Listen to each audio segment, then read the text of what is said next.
so excited all day just to get back to read. Isn't that right? Okay. Chapter 7. The Diamond Mines Again.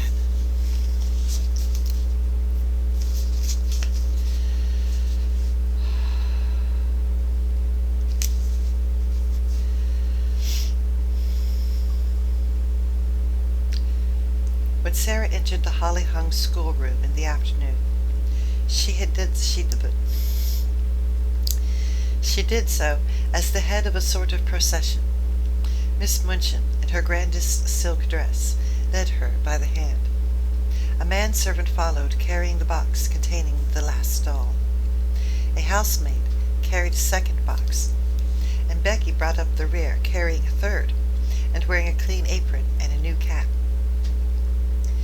Sarah would have much preferred to enter in the usual way, but Miss Minchin had sent for her, and after an interview in her private sitting room, had expressed her wishes. "This is not an ordinary occasion," she said. "I do not desire that it should be treated as one." So Sarah was led grandly in, and felt shy when, on her entry, the big girls stared at her and touched each other's elbows, and the little ones began to squirm joyously in their seats. "Silence, young ladies," said Miss Minchin, as to the murmur the head arose. "James, put the box on the table, and remove the lid. Emma, put yours upon a chair. Becky!" Sudden and severely.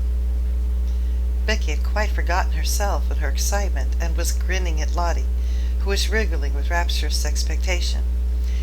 She almost dropped her box, the disapproving voice so startled her, and her frightened bobbing courtesy of apology was so funny that Lavinia and Jessie tittered. "It is not your place to look at the young ladies," said Miss Minchin. "You forget yourself. Put your box down." Becky obeyed with alarmed haste, and hastily backed toward the door. "You may leave us," Miss Minchin announced to the servants with a wave of her hand. Becky stepped aside respectfully to allow the superior servants to pass out first, and she could not help casting a long glance at the box on the table. Something made of blue satin was peeping from beneath the folds of tissue paper. "If you please, Miss Minchin," said Sarah suddenly, "mayn't Becky stay?" It was a bold thing to do. Miss Minchin was betrayed into something like a slight jump. And then she put her eyeglass up and gazed at her show pupil disturbedly. "Becky!" she exclaimed. "My dear Sarah!" Sarah advanced a step toward her. "I want her because I know she will like to see the presents," she explained. "She's a little girl too, you know." Miss Minchin looked scandalized. She glanced from one figure to the other. "My dear Sarah, Becky is the scullery maid. Scullery maids are not little girls." It really had not occurred to her to think of them in that light. Scullery maids were machines who carried coal scuttles and made fires. But Becky is, and I know she would enjoy herself. Oh, please let her stay, because it's my birthday." Miss Minchin replied with much dignity. "As you ask it as a birthday favor, she may stay. Rebecca, thank Miss Sarah for her great kindness." Becky had been backing into the corner, twisting the hem of her apron with delighted suspense. She came forward, bobbing curtsies.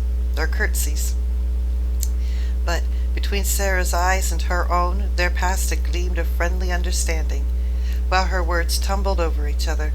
Oh, if you please, miss, I'm that grateful, miss. I did want to see the dolls, miss, that I did. Oh, thank you, miss. Thank you, ma'am." Turning and making an alarmed bob to Miss Minchin, "For let me take the liberty." I'm sorry, she should have said the liberty. I can't even say it the way she would. "For let me take the liberty. Liberty.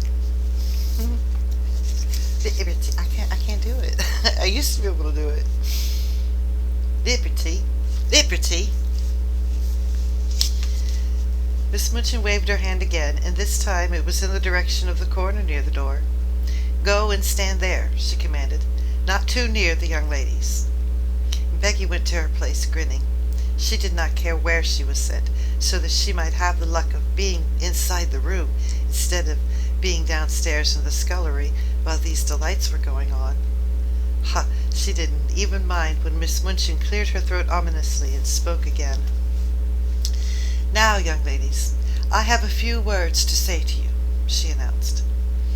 "She's going to make a speech," whispered one of the girls. "I wish it was over." Sarah felt rather uncomfortable. As this was her party, it was probable that that speech was about her. It is not agreeable to stand in the schoolroom and have a speech made about you. "You are aware, young ladies," the speech began, for it was a speech, "that dear Sarah is 11 years old today." "Dear Sarah," murmured Lavinia. "Several of you here have also been 11 years old, but Sarah's birthdays are rather different from other little girls' birthdays. When she is older, she will be the heiress to a large fortune, which it will be her duty to spend in a meritorious manner." "Diamond mines," giggled Jessie in a whisper. Sarah did not hear her, but as she stood with her green-gray eyes fixed steadily on Miss Minchin, she felt herself growing rather hot.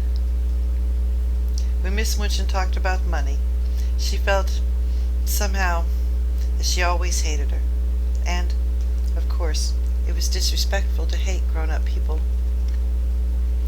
"And when her dear papa, Captain Crewe, brought her from India and gave her into my care," the speech proceeded, "he said to me, in a jesting way, 'I'm afraid she will be very rich, Miss Minchin.' My reply was, 'Her education at my seminary, Captain Crewe, shall be such as will adorn the finest fortune. Sarah has become my most accomplished pupil. Her French and her dancing are a credit to the seminary. Her manners, which have caused you to call her Princess Sarah, are perfect.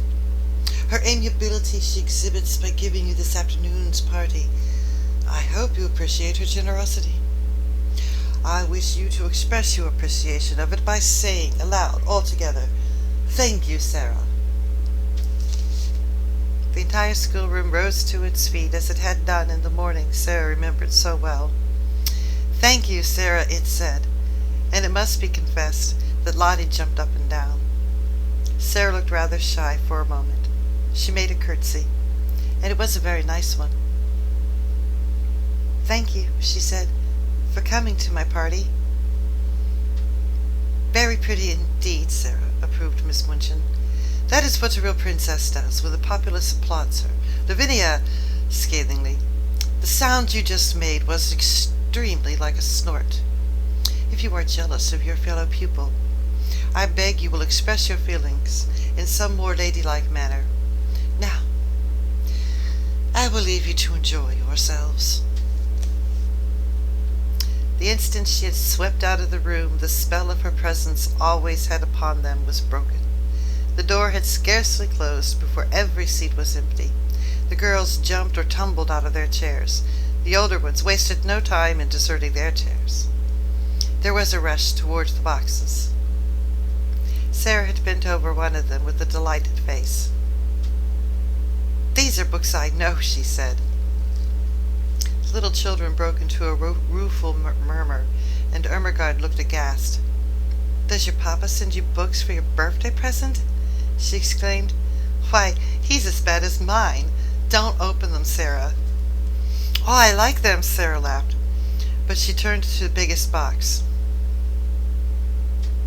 When she took out the last doll, it was so magnificent that the children uttered delightful groans of joy, and actually drew back to gaze at it in breathless rapture. "She's almost as big as Lottie," someone gasped. Lottie clapped her hands and danced about, giggling. "She's dressed for the theater," said Lavinia. "Her cloak is lined with ermine." "Oh," cried Ermengarde, darting forward, "she has an opera glass in her hand, a gold and blue one." "She has an opera glass in her hand, a gold and blue one." "She has an opera glass in her hand, a gold and blue one." "She has an opera glass in her hand, a gold and blue one." "She has an opera glass in her hand, a gold and blue one." "She has an opera glass in her hand, a gold and blue one." Here's her trunk, said Sarah. Let us open it and look at her things. She sat down on the floor and turned the key. The children crowded, clamoring around her, and as she lifted tray after tray and revealed their contents. Never had the schoolroom been in such an uproar. There were lace collars and silk stockings and handkerchiefs. There was a jewel case containing a necklace and a tiara, which looked quite as if they were made of real diamonds. There was a long sealskin and muff. There were ball dresses and walking dresses, visiting dresses. There were hats and tea gowns and fans. Even Lavinia and Jessie forgot that they were too elderly to care for dolls, and uttered exclamations of delight and caught up things to look at them. Suppose, Sarah said, as she stood by the table putting a large black velvet hat on the massively smiling owner of all these splendors. Suppose that she understands human talk and feels proud of being admired. You're always supposing things, said Lavinia, and her air was suddenly very superior. I know I am, answered Sarah undisturbedly. I like it. There is nothing so nice as supposing. It's almost like being a fairy. You suppose anything hard enough, and it seems as if it were real. It's all very well to suppose things when you have everything, said Lavinia. Could you suppose and pretend if you were a beggar and lived in the garret? Sarah stopped arranging the last doll's ostrich plumes and looked thoughtful. I believe I could, she said. If one was a beggar, one would have to suppose and pretend all the time, but it mightn't be easy. She often thought afterward how strange it was that just as she had finished saying this, just at that very moment, Miss Amelia came into the room. Sarah, she said, your papa's solicitor, Mr. Barrow, has called to see Mrs. Munchin, and she must talk to him alone, and the refreshments are laid out in her parlor. You would all better come and have your feast now, so that my sister can have her interview here in the schoolroom. Refreshments were not likely to be disdained at any hour, and many pairs of eyes gleamed.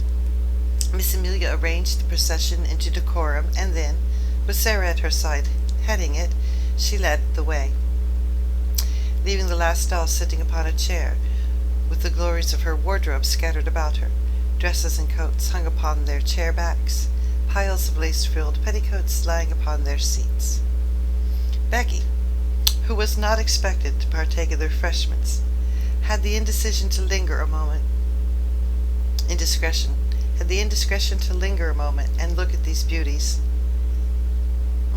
It really was an indiscretion. Go back to your work, Becky, Miss Amelia had said, but she had stopped to reverently pick up a muff and then a coat, and while she stood looking at them adoringly, she heard Miss Munchin upon the threshold, and, being smitten with terror at the thought of being accused of taking liberties, she dashed rashly under the table, which hid her by its tablecloth.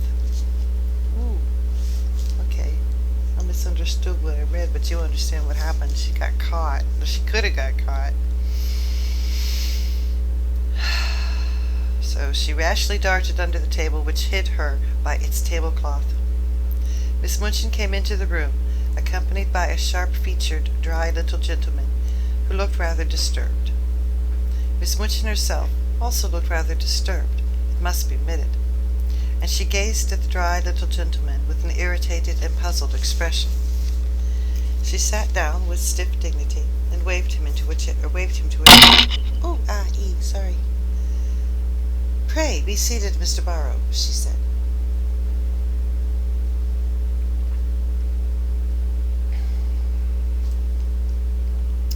Mr. Barrow did not sit down at once.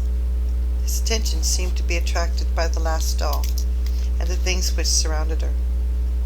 He settled his eyeglasses and looked at them in nervous disapproval. The last doll herself did not seem to mind this in the least. She merely sat upright and returned his gaze indifferently. £100, Mr. Barrow remarked succinctly. All expensive material. And made in Parisian modesty. And made at a Parisian's... And made at a Parisian modistes. He spent money lavishly enough, that young man. Miss Minchin felt offended. These seemed to be disparagement of her best patron, and was a liberty. Even solicitors had no right to take liberties. "I beg your pardon, Mr. Barrow," she said stiffly. "I do not understand." "Birthday presents," said Mr. Barrow in the same critical manner. "To a child 11 years old. Mad extravagance, I call it." Miss Minchin drew herself still up more rigidly. "Captain Crewe was a man of fortune," she said. "The diamond mines alone—" Mr. Barrow wheeled around upon her. "Diamond mines!" he broke out. "There are none. Never were."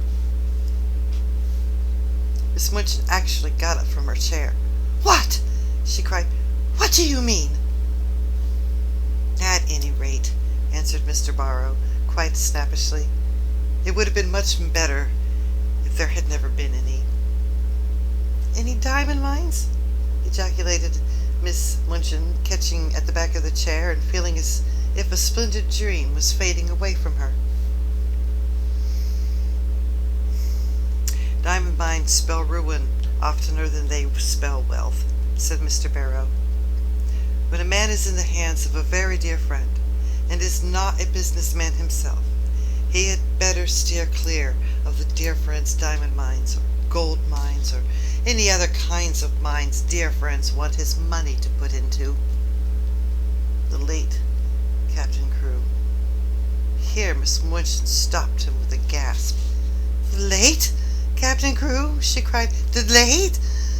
You don't come to tell me that Captain Crewe is—" "He's dead, madam," Mr. Barrow answered with jerky burlesqueness. "Died of jungle fever and business troubles combined.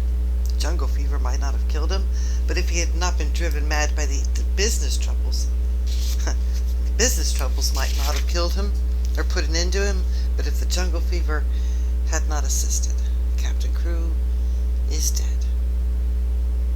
Miss Minchin dropped into her chair again. The words he had spoken filled her with alarm. "What were his business troubles?" she said. "What were they?" "Diamond mines," answered Mr. Barrow, "and dear friends, and ruin." Miss Minchin lost her breath. "Ruin!" she gasped out. "Lost every penny. That young man had too much money. The dear friend was mad on the subject of the diamond mine. He put all his money into it, and all of Captain Crewe's. And then the dear friend ran away. Captain Crewe was already stricken with fever when the news came. The shock was too much for him. He died delirious, raving about his little girl, and didn't leave a penny." Now Miss Minchin understood, and never had she received such a blow in her life. Her show pupil, her show patron, swept away from the select seminary at one blow. She felt as if she had been outraged and robbed, and that Captain Crewe and Sarah and Mr. Barrow were equally to blame. "Do you mean to tell me," she cried out, "that he left nothing? That Sarah will have no fortune? That the child's a beggar? That she's left on my hands as a little pauper instead of an heiress?"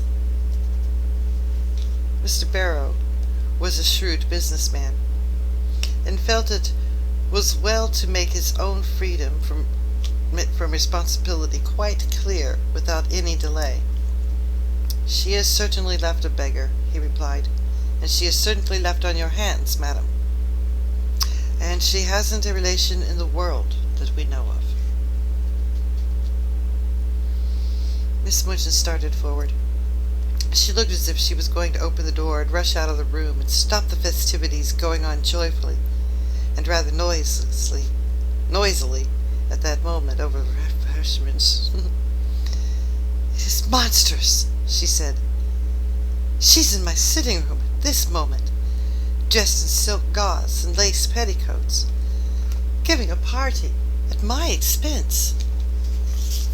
"She's giving it at your expense, ma'am, if she's giving it," said Mr. Barrow calmly. "Barrow and Skipworth are not responsible for anything. There was never a cleaner sweep of a man's fortune. Captain Crewe died without paying our last bill, and it was a big one." Miss Minchin turned back from the door with increased indignation. This was worse than anyone could have dreamed of its being. "This is what has happened to me," she cried. "I was always so sure of his payments that I went to all sorts of ridiculous expenses for the child. I paid the bills for that ridiculous doll and her ridiculous, fantastic wardrobe. The child was to have everything she wanted. She has a carriage and a pony and a maid, and I have paid for them all since our last check came." Mr. Barrow evidently did not intend to remain to listen to the story of Miss Minchin's grievances after he had made the position of his firm clear, and related the mere dry facts. He did not feel any particular sympathy for irate keepers of boarding schools. "Well, you had better not pay for anything more, ma'am," he remarked, "unless you want to make the presents to the young lady. No one will remember you. She hasn't a brass farthing to call her own." "What am I to do?" demanded Miss Minchin, as if she felt it was entirely his duty to make the matter right. "What am I to do?" "There isn't anything to do," said Mr. Barrow, folding up his eyeglasses and slipping them into his pocket. "Sorry. Captain Crewe is dead. The child is left a pauper. No one is responsible for her but you." "I'm not responsible for her, and I refuse to be made responsible." Miss Minchin became white with rage. Mr. Barrow turned to go. "I have nothing to do with that, madam," he said uninterestedly. I was about to speak as the wrong person. "I have nothing to do with that, madam," he said uninterestedly. "Barrow and Skipworth are not responsible. Very sorry. The thing has happened, of course." "If you think she's going to be foisted off on me, you are greatly mistaken," Miss Minchin gasped. "I have been robbed and cheated. I'll turn her out to the street." If she had not been so furious, she would have been too discreet to say quite so much. She saw herself burdened with an extravagantly brought-up child whom she had always resented, and she lost all self-control. Mr. Barrow undisturbedly moved toward the door. "I wouldn't do that, madam," he commented. "It wouldn't look well. Unpleasant story to get about in connection with the establishment. Pupils bundled out, penniless, without friends."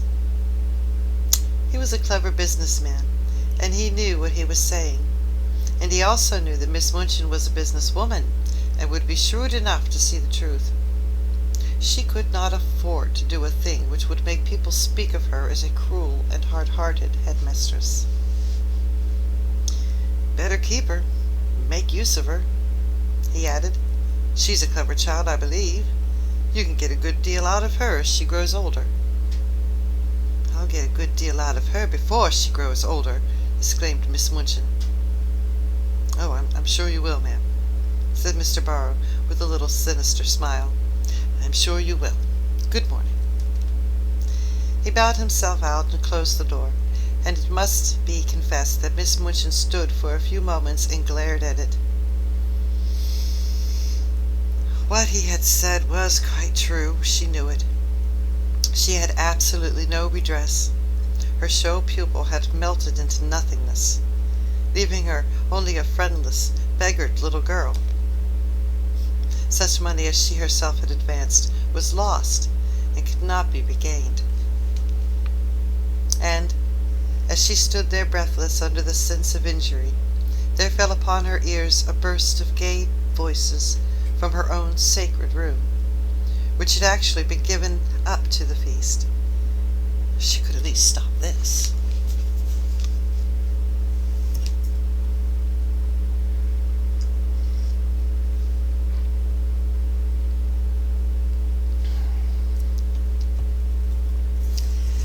But as she started toward the door, it was opened by Miss Amelia, who, when she caught sight of the changed, angry face, fell back a step in alarm.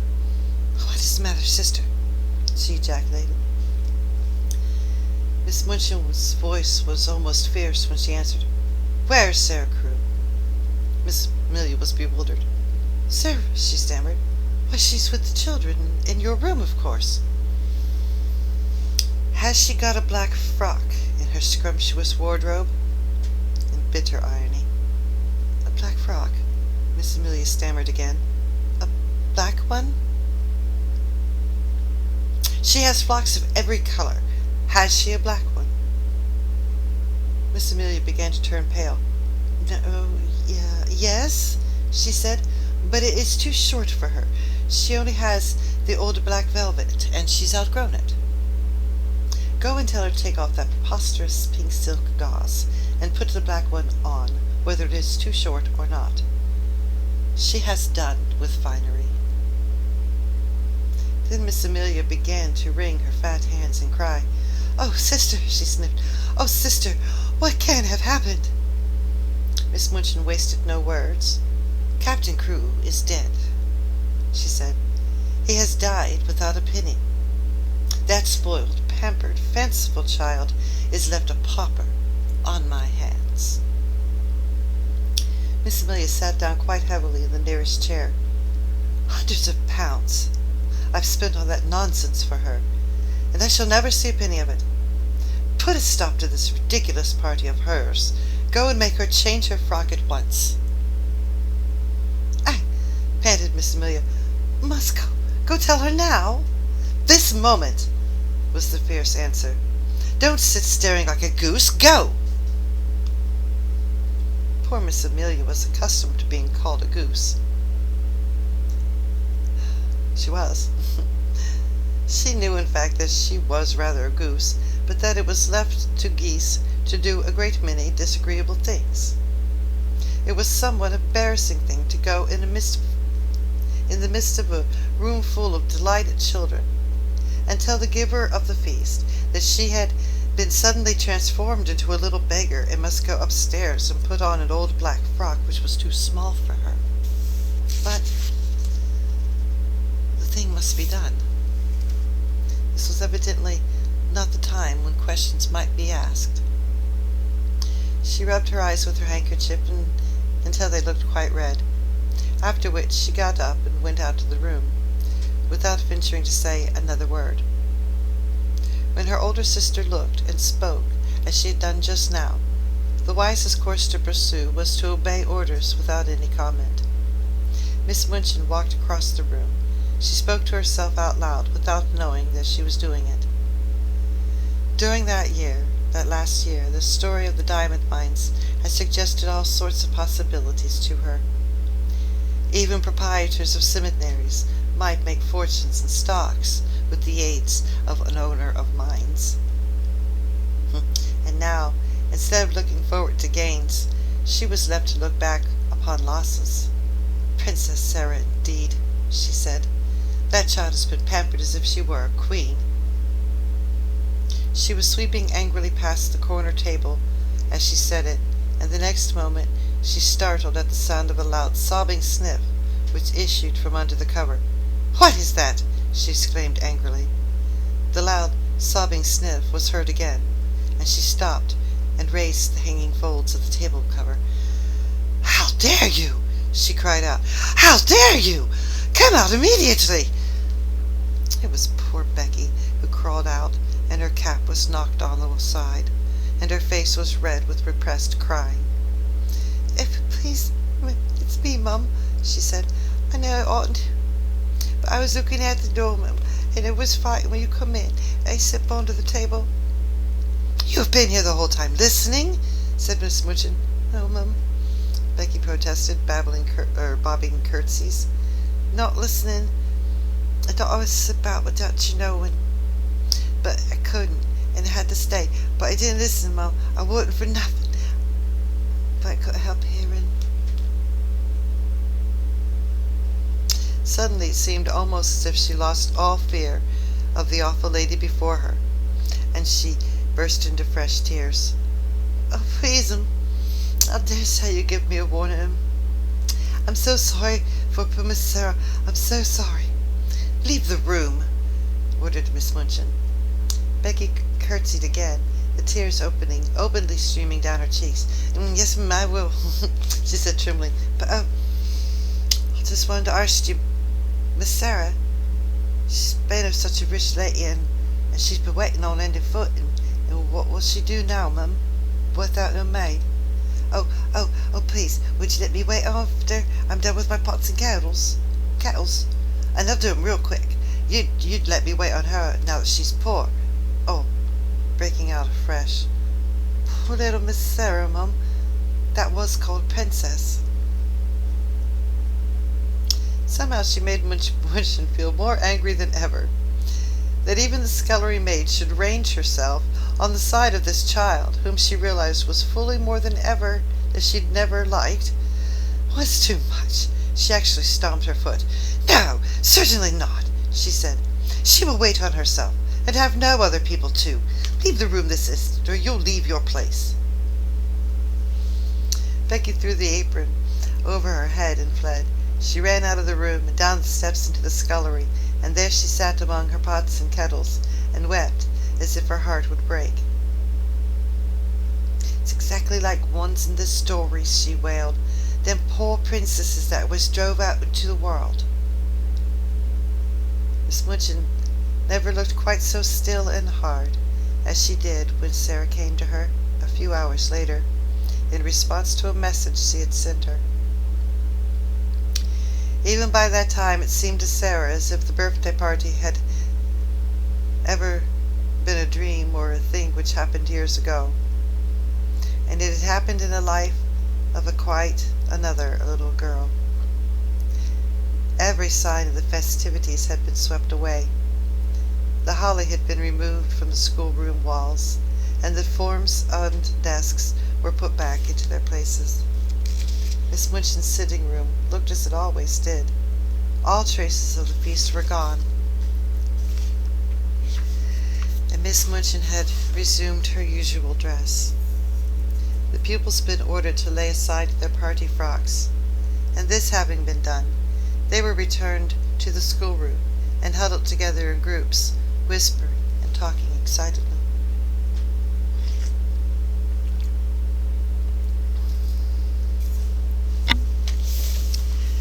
"Tell Sarah to come to my room," Miss Minchin had said to her sister, "and explain to her clearly that I will have no crying or unpleasant scenes." "Sister," replied Miss Amelia, "she is the strangest child I ever saw. She has actually made no fuss at all. You remember, she made none when Captain Crewe went back to India. When I told her what had happened, she stood quite still and looked at me without making a sound. Her eyes seemed to get bigger and bigger, and she went quite pale. When I had finished, she still stood staring for seconds, and then her chin began to shake, and she turned around and ran out of the room and upstairs. Several of the children began to cry, but she did not seem to hear them or to be alive to anything but just what I was saying. It made me feel quite queer not to be answered. And when you tell anything sudden and strange, you expect people to say something, whatever it is. Nobody but Sarah pardon me nobody but Sarah herself knew what had happened in her room after she ran upstairs and locked her door. In fact, She herself scarcely remembered anything but that she walked up and down, saying over and over again to herself in a voice which did not seem her own, "My papa's dead. My papa is dead." Once she stopped before Emily, who sat watching her from the chair, and cried out wildly, "Emily, do you hear me? Do you hear? Papa is dead. He is dead in India, 1,000 miles away." When she came to Miss Minchin's sitting room in answer to her summons, her face was white and her eyes had dark rings around them. Her mouth was set as if she did not wish to reveal what she had suffered and was suffering. It was set. She was holding her face tight, firm.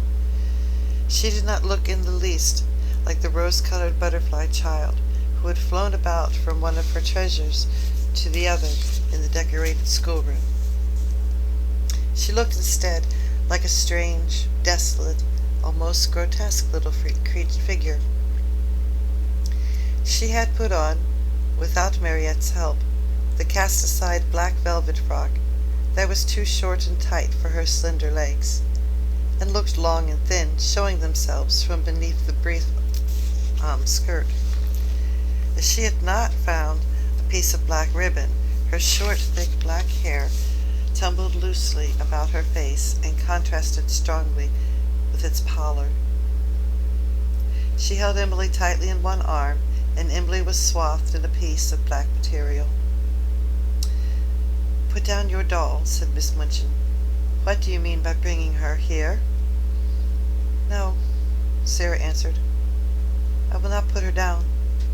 She is all I have. My papa gave her to me." She'd always made Miss Minchin feel secretly uncomfortable, and she did so now. But she did not speak with rudeness so much as with a cold steadiness with which Miss Minchin felt it difficult to cope. Perhaps because she knew she was doing a heartless and inhumane thing. "You will have no time for dolls in the future," she said. "You will have to work and improve yourself and to make yourself useful." Sarah kept her big, strange eyes fixed on her and did not say a word. "Everything will be different, very different now," Miss Minchin went on. "I suppose Miss Amelia has explained matters to you?" "Yes," answered Sarah. "My papa is dead. He left me no money. I am quite poor." "You are a beggar," said Miss Minchin, her temper rising at the recollection of what all this meant. "And it appears that you have no relations, and no home, and no one to take care of you." For a moment the thin, pale little face twitched, but Sarah again said nothing. "What are you staring at?" demanded Miss Minchin sharply. "Are you so stupid that you cannot understand? I tell you that you are quite alone in the world, and have no one to do anything for you, unless I choose to keep you here out of charity." "I understand," answered Sarah in a low tone, and there was a sound as if she had gulped down something which rose in her throat. "I understand." "That doll!" cried Miss Minchin, pointing to the splendid birthday gift seated near. "That ridiculous doll! With all her nonsense, extravagant things. I actually paid the bill for her." Sarah turned her head toward the chair. "The last doll," she said. "The last doll." And her little mournful voice had an odd sound. "The last doll, indeed," said Miss Minchin. "And she is mine, not yours. Everything you own is mine." "Please take it away from me then," said Sarah. "I do not want it." If she had cried and sobbed and seemed frightened, Miss Minchin might almost had more patience with her. She was a woman who liked to domineer and feel her power, and as she looked at Sarah's pale little steadfast face and heard her proud little voice, she felt quite as if her might was being set at naught. "Don't put on grand airs," she said. It is time for that. The time for that sort of thing is past. You are not a princess any longer. Your carriage and your pony will be sent away. Your maid will be dismissed. You will wear your oldest and plainest clothes. Your extravagant ones are no longer suited to your station. You are like Becky. You must work for your living." To her surprise, a faint gleam of light came to the child's eyes, a shade of relief.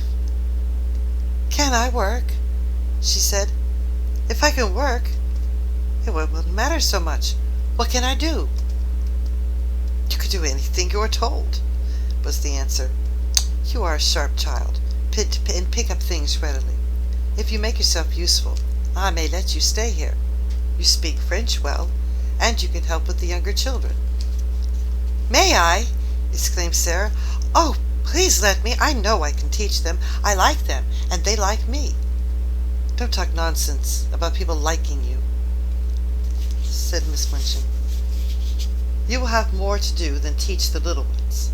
You will run errands and help in the kitchen as well as in the schoolroom. And if you don't please me, you will be sent away. Remember that. Now go." Sarah stood still just a moment, looking at her. In her young soul she was thinking deep and strange things. Then she turned to leave the room. "Stop," said Miss Minchin. "Don't you intend to thank me?"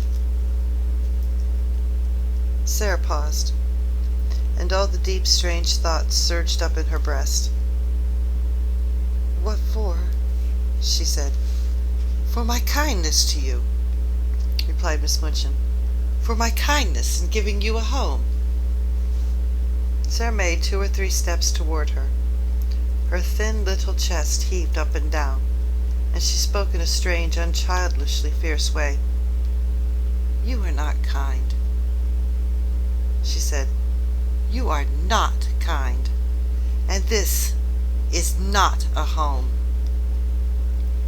And she had turned and run out of the room before Miss Minchin could stop her or do anything but stare after her with stony anger. She went up the stairs slowly, but panting for breath, and she held Emily tightly against her side. "I wish she could talk," she said to herself. "If she could speak, if she could speak." She meant to go to her room and lie down on the tiger skin with her cheek up against the great cat's head, and to look into the fire and think and think and think. But just before she reached the landing, Miss Amelia came out of the door and closed it behind her and stood before it, looking nervous and awkward. The truth was that she felt secretly ashamed of the things she had been ordered to do. You're not to go in there," she said. "Not to go in!" exclaimed Sarah, and she fell back a pace. "That's not your room now," Miss Amelia answered, reddening a little. Somehow, all at once, Sarah understood. Sarah realized that this was the beginning of the change Miss Minchin had spoken of. "Where is my room?" she asked, hoping very much that her voice did not shake. "You are to sleep in the attic, next to Becky." Sarah knew where it was. Becky told her about it. She turned and mounted up 2 flights of stairs. The last one was narrow and covered with shabby strips of old carpet. She felt as if she were walking away and leaving far behind her the world in which that other child, who no longer seemed herself, had lived. This child, in her short, tight old frock, climbing the stairs to the attic, was quite a different creature. When she reached the attic door and opened it, her heart gave a dreary little thump. Then she shut the door and stood against it and looked about her. Yes, this was another world. The room had a slanting roof and was whitewashed. The whitewash was dingy and had fallen off in pieces. There was a rusty grate and an old iron bedstead and a hard bed covered with a faded coverlet. Some pieces of furniture too much worn to be used downstairs had been sent up. Under the skylight in the roof, which showed nothing but an oblong piece of dull gray sky, stood a battered red footstool. Sarah went to it and sat down.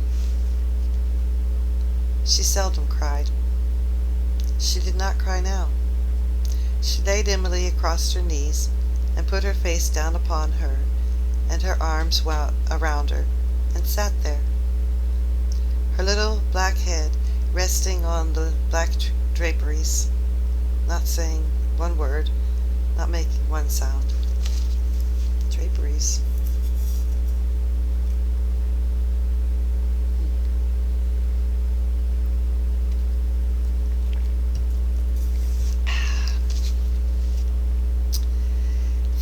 And as she sat in this silence, there came a low tap at the door, such a low, humble one, that she did not at first hear it, and indeed was not aroused until the door was timidly pushed open, and a poor tear-smeared face appeared peeping around it.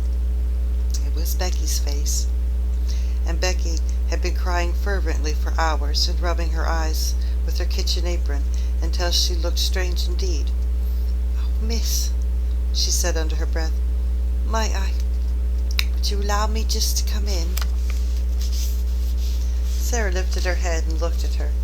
She tried to begin a smile, and somehow she could not.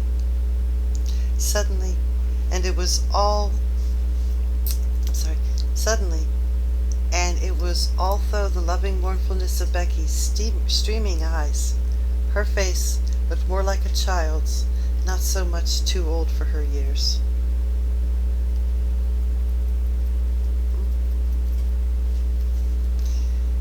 She held out her hand and gave a little sob. "Oh, Becky," she said, "I told you we were just the same, only two little girls. Just two little girls. You see how true it is? There's no difference now. I'm not a princess any more." Becky ran to her and caught her hand and hugged it to her breast, kneeling beside her and sobbing with love and pain. "Oh, yes, miss, you are," she cried, and her words were all broken. "Whatever happens to you, whatever, you'll be a princess all the same. Ain't nothing could make you nothing different.